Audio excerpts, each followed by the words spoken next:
నమస్తే సర్కార్ India news కి స్వాగతం.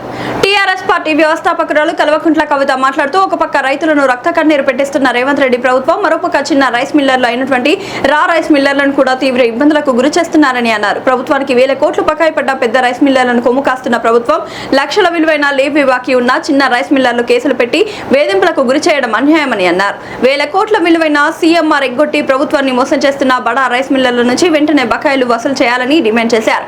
చిన్న రైస్ మిల్లర్లకు వన్ టైం సెటిల్మెంట్ అవకాశం ఇచ్చి వారిని బతికించాలని కవిత ప్రభుత్వాన్ని కోరారు. జై తెలంగాణ. అందరికీ నమస్కారం. మొన్నటిదాకా మనం చూసినాం, రైతులు కళ్ళాలలో వడ్లు కొంటలేరని చాలా పెద్ద ఎత్తున ఇబ్బంది పడ్డటువంటి పరిస్థితి. మనందరం కూడా రైతులకు సహాయం చేద్దామని వడ్లు కొనాలని డిమాండ్ చేసినాం. అయినప్పటికీ దాదాపు 8 నుంచి 10 కిలోల వరకు తరుగు అంటే కడతా తీసుకుంటూ కూడా రైతుల్ని ఇబ్బంది పెట్టి నానా హింసలు పెట్టి చివరికి అక్కడిక్కడ వదిలేసి రాష్ట్ర ప్రభుత్వం రైతుల్ని తీవ్రంగా నిర్లక్ష్యం చేసినటువంటి పరిస్థితిని గమనించినాం. ఒక పక్క రైతులతో రక్త కన్నీరు పెట్టిస్తున్నటువంటి రేవంత్ రెడ్డి ప్రభుత్వం, ఇంకొక పక్క చిన్న రైస్ మిల్లర్స్ ఎవరైతే ఉంటారో, రా రైస్ మిల్లర్స్ ఎవరైతే ఉంటారో వారిని కూడా తీవ్రంగా ఇబ్బందులకు గురి చేస్తున్నటువంటి పరిస్థితి కనబడతా ఉన్నది. ప్రధానంగా ఏదైతే రైతులు పండించేటటువంటి ధాన్యాన్ని ప్రభుత్వం కొని దాన్ని మిల్ చేసి మళ్ళీ రేషన్ షాప్ల ద్వారా ప్రజలకు ఇచ్చేటటువంటి వ్యవస్థ మన రాష్ట్రంలో కొనసాగుతుంది. అయితే ఈ వ్యవస్థలో రా రైస్ మిల్లర్స్ ఉంటారు, అట్లానే బాయిల్డ్ రైస్ మిల్లర్స్ అని పెద్ద రైస్ మిల్లర్స్ ఉంటారు. ఈ బాయిల్డ్ రైస్ మిల్లర్స్ అనేటోళ్ళు ఒక్కొక్క జిల్లాలో పెద్ద ఎత్తున రైస్ మిల్స్ పెట్టుకొని వందల కోట్ల రూపాయలతోని వ్యాపారం చేసేటటువంటి బడా వ్యాపారవేత్తలు ఉంటారు. వీళ్ళు సంవత్సరం పొడవునా కూడా అన్ని సీజన్స్లో కూడా వడ్లు కొంటూ ఉంటారు, వ్యాపారం చేస్తూ ఉంటారు. ఇప్పుడున్నటువంటి రేవంత్ రెడ్డి గారి ప్రభుత్వం ఈ పెద్ద రైస్ మిల్లర్స్ ఎవరైతే ఉంటారో, వందల కోట్లలో వ్యాపారం చేసేటటువంటి రైస్ మిల్లర్స్ ఎవరైతే ఉంటారో వారు ప్రభుత్వానికి దాదాపుగా 4,000 కోట్ల రూపాయలు బాకీ ఉన్నా కూడా వారి వైపు వెళ్ళడం లేదు, వారిని అడగడం లేదు.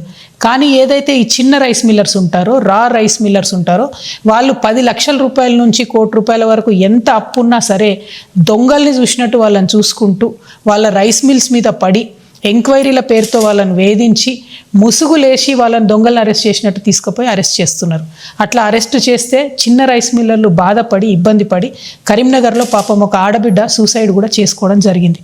మరి ఇటువంటి దారుణమైన పరిస్థితుల్లో కూడా ఉత్తమ్ కుమార్ రెడ్డి గారు కానీ రేవంత్ రెడ్డి గారు కానీ మరి జరుగుతున్న పరిస్థితి ఏంటి, మోసం ఏంటి అని గ్రహించలేకపోతున్నారా, లేకపోతే చూసి చూడనట్టుగా పోతున్నారా నాకు అర్థమవుతలేదు. ఎందుకంటే ఇప్పుడు ఒక ఫ్రెష్ టెండర్ చూస్తున్నాం మనం. ఇది ఈ మధ్య కాలంలోనే టెండర్ చేయడం జరిగింది. ఇదేంది అంటే కేసీఆర్ గారి ప్రభుత్వం దిగిపోయేటటువంటి సమయంలో గోడౌన్లో ఏదైతే 1,40,000 టన్నుల దొడ్డు బియ్యం ఉన్నదో దానికోసం టెండర్ వేయడం జరిగింది. ఇంతకుముందు ప్రభుత్వం ఉన్నప్పుడు 48 రూపాయలతోని మన ఫిలిప్పీన్స్కు ఆనాడు టెండర్ వేసి అంతకుముందు ఉన్న రైస్ అమ్మిండ్రు. ఇప్పుడున్న ఈ 1,40,000 టన్నుల రైస్ని 21 రూపాయల 70 పైసలకు మాత్రమే టెండర్ తీయడం జరిగింది. టెండర్ డాక్యుమెంట్ చూస్తే ఇంట్లో 24 రూపాయలు అని ఉన్నది.